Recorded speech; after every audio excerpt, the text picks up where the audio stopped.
Hello there, everybody. Today is one more interview with a dear friend of mine. I'll let him introduce himself to you, but I know this guy pretty well, I guess. How are you doing today? I'm doing really well. A little under the weather, but pretty good. Well, I go by Louis. Some people call me Louis, but yeah, my name is Louis. Mhm, I'm originally from the U.S. and I live mhm, here in Guatemala, teaching English. mhm. Teaching English. Why did you decide to be an English teacher, Louis? That's a good question. But I think I've done a lot of different things. I've waited tables, I've done street performing, making music and juggling and things like that. And I Mhm, think when I taught English, which was one of the other things that I did years ago, mhm, it was one of the best things that I've done, one of the nicest things that I've done. And I also consider it to be a good way to have a source of income. I think it's a reasonable mhm, income for the work that you do. And it's just so satisfying, mhm, seeing people learn a new language, and especially when they have a certain goal that they're trying to reach and they mhm. do reach it. And of course, they're the people who do most of the work, but being the teacher, you had something to do with it. Mhm. You played a part in them reaching their Awesome. goals. You run an English academy and you have a great name for it. Crazy for English. How did you come to that name? Maybe for English.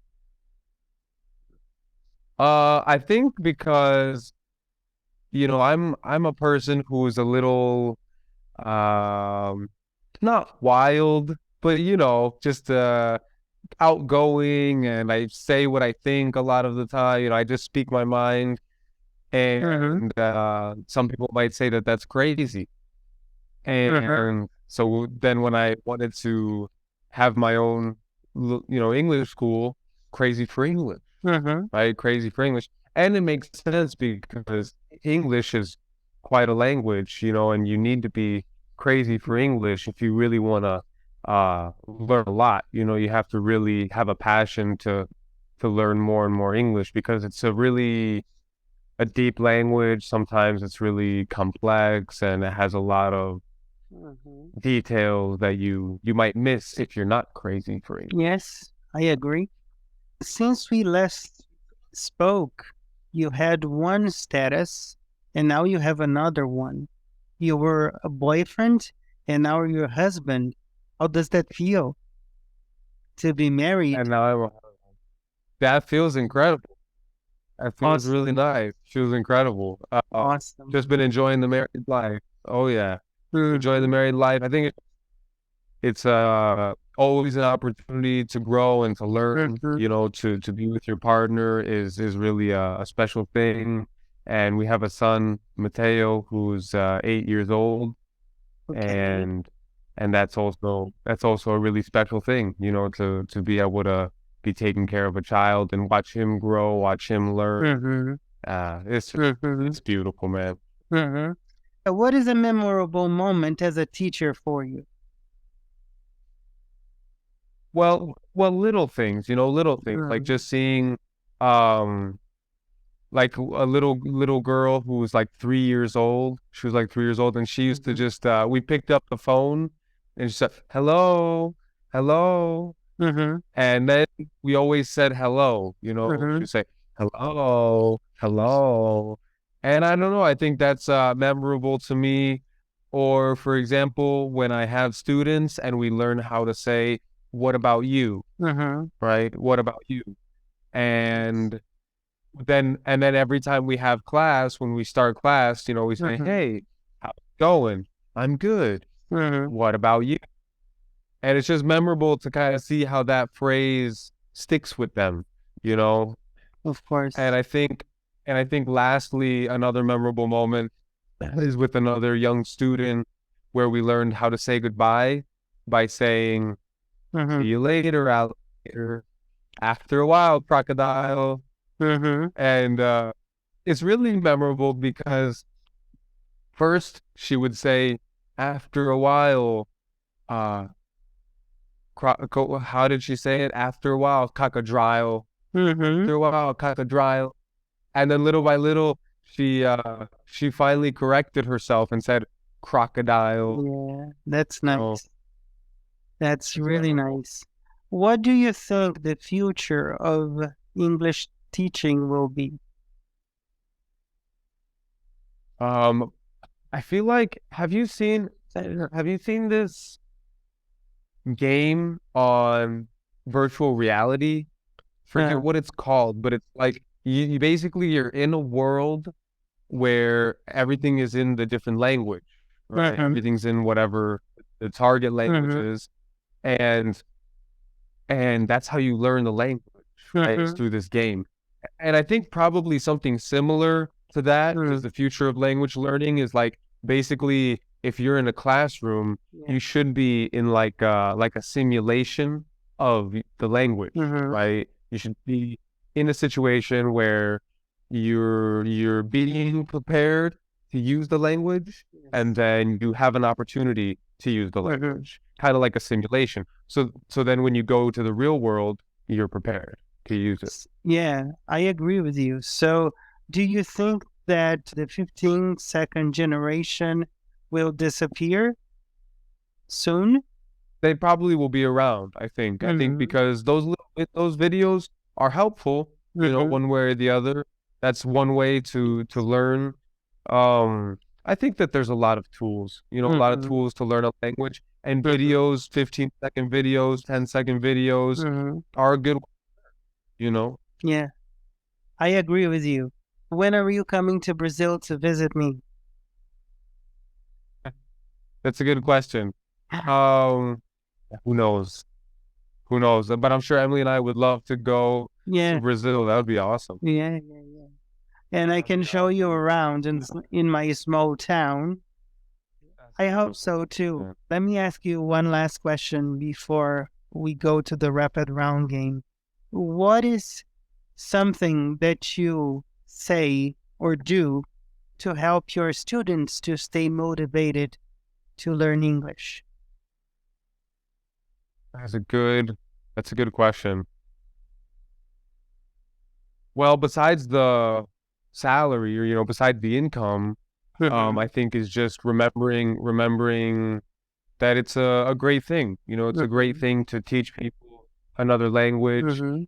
And it's not really something I tell myself. I think it's more something that I see, because Yes. I see, for example, I just saw one of my students in the street, you know, Mhm, and that's my student, right? That's my student. So I know that I'm part of his life one way or the other, you know, mhm. and I think that keeps me motivated to teach, knowing that Yeah. you get to have an impact on people, Mhm, and an impact on mhm. their life. And for students, I think what's most motivating for them is when Yes. they get the opportunity to use English in their life. Yeah. I agree. I You agree know, with you. right? Yes. Like I have one student who he's a civil engineer, and so Mhm, he's learning English. A lot of his English goals are about his job, mhm, and so when he has a client mhm, or a customer who speaks English, and we talk about it, I think that's a great way for him to stay motivated, mhm. because it's like, Yeah. yes, I'm learning English and I can talk with this person and I can use it now and see that I am progressing, you know. that's right. I think that's That's the right. idea that they have. Well, I think now we are ready to kick off the rapid round game. You're up in the hot seat. Get ready Oh, to man. answer some quick questions. Okay? Okay. English is, Awesome. my wife is, Beautiful. my son is, Incredible. Spanish language is. Complicated. If I had to define myself in one word, that word would be Me. my next trip will be to. a 10.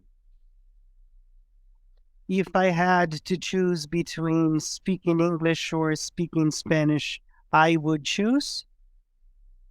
Speaking English. Great. Now I am in the hot seat and you can ask me your questions. Ooh, okay, okay.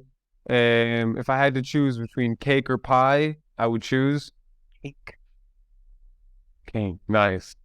And teaching English on the weekends is Part of my job. my favorite student ever is That one who's crazy to learn more and more.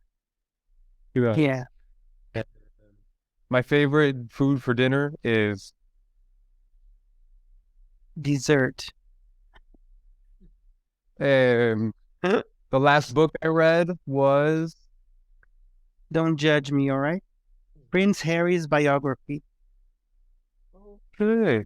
Just a Spare. If I could go to anywhere in the world, I would go to I wish I had money to go and visit every single friend that I have around the world just for one day.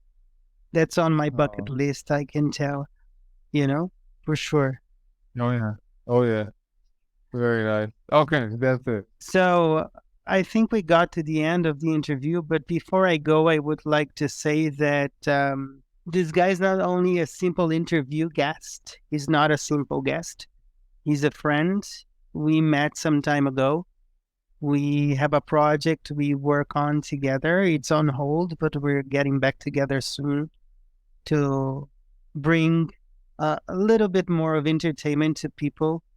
And I think that Louis is very smart and intelligent. And I learned so much from him. And having this joint project for me is a privilege and an honor. And I want everybody to know that he's a great friend in Guatemala. And I hope we can meet in person someday. For every guest, I have a sentence, a quote, a takeaway. And for you is about friendship. We are friends for a long time. I had problems with the first interview. I had sound problems on my end, and you kindly accepted to record again. That's what friends do. I really appreciate your friendship, and whatever you need me Likewise. for, I'm going to be here for you. Just keep appreciate that, trying and being the best teacher that you are, your best version, okay? Thank you, man. Likewise. Likewise. Keep on pushing. Yeah. Thank you for doing this. Say hello to Emily, Definitely. to the whole family. This was my friend Louis. All his information will be in the box down below. He's one of my dear friends. Hope to see you next week. Thank you. See you. Thank you, man. See you later. Bye. Thank you. Hello, it's Rod's friend here, Gino from Real Everyday English. Sorry for interrupting your video. I just want to make a quick recommendation that you subscribe to Rodrigo's channel. He's an amazing guy, he's so humble, he's so dedicated, and he creates absolutely fantastic content. See you people soon. Bye bye, God bless.